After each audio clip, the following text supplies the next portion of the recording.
ஒரு சிலரை பார்த்தா சிரிப்பு சிரிப்பா வருது. இது யாருக்குன்னா வீண் பழி போடுறாங்க பாருங்க மற்றவங்க மேல, அவங்களுக்கு தான். இதை சீரியஸா எடுத்துக்க கூடாது, காமெடியா எடுத்துக்கணும்.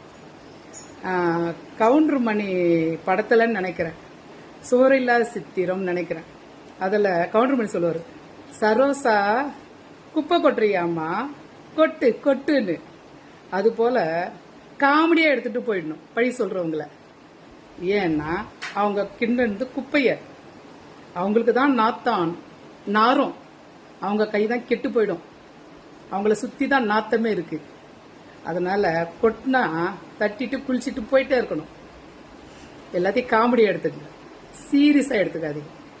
சீரியஸா எடுத்துக்கிட்டோன்னு வச்சுங்க, குப்பை கொட்டின உங்களுக்கு ஒன்றும் இருக்காது. காமெடியா எடுத்துட்டு போங்க, நொந்து நூடுல்ஸ் ஆயிடுவாங்க. நான் சொல்றது சரிதானே?